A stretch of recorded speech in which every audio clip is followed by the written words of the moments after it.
What an informative day, educational day yesterday was. I need to debrief myself about that day.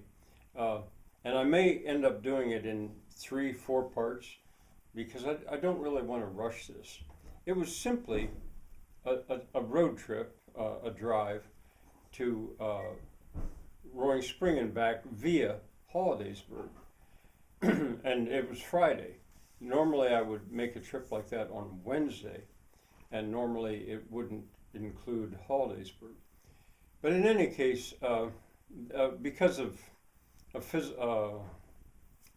would you call it, a health thing I had to do, a procedure I had to do, that doesn't matter at the moment. That's the reason it was changed.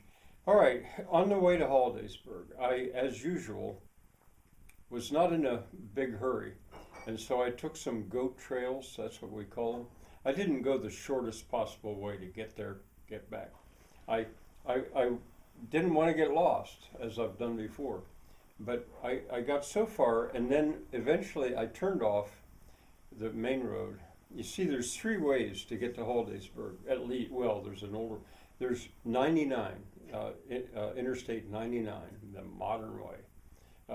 Well, as I found out, you can get to Altoona by helicopter too, in an emergency. But there's I-99.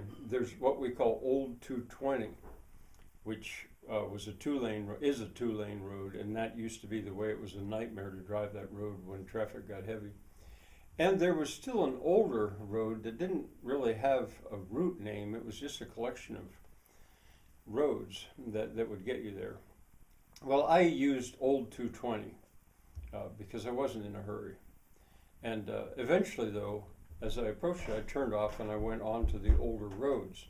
And I went by a place called Monastery Road. I think there's a Franciscan monastery on that road, to maybe St. Benedict is the name of it. And I hadn't driven by it in many years, and I just wanted to see it. And then I got on another road, turned left, headed toward Hollidaysburg. And Loop Road I ended up, and I was discovering areas that I'd, in some cases, probably never driven on my entire life. This is close. And eventually got to the courthouse in Hollidaysburg without really getting lost. Now, there at the courthouse in Hollidaysburg, I went there because they are so helpful. GIS, Geographic Information Services, or something like that. GIS, the GIS office, it can provide me with aerial photographs of any area in Blair County, probably wider. I'm going to find that out. And not only aerial photographs, but also topographical maps. And I've shown you some of them behind me. And I had the one I showed you was from 1938, but I'd ordered two more. One from 1948 or 49, and 1951, and one from 1958. And I have them, I got them, rolled them up. I haven't really looked at them. I'll show you when I unroll them. But it gave me a chance to talk to the woman that works there who has been so helpful before to me. Her first name is Michaela. And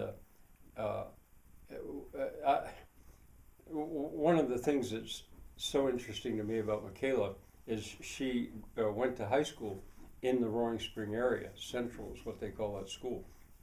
But she actually lived outside of Morrison's Cove in a place called East Freedom.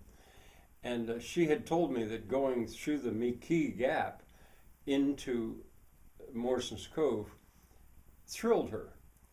That she'd told me before, that it was like going into the frontier. She loved it out in there, and it was different. And she discussed with me at some extent the different cultures of students that were in Central High School. And I wanted to continue that conversation a little bit, which we did.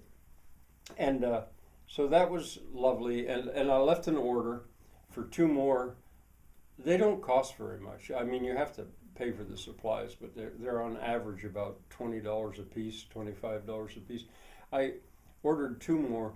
one from 1967, which is the next aerial view chronologically available of Roaring Spring, and one of a close-up, what do you call it, zeroing in, zooming in of Roaring Spring itself, just only part of the borough, bare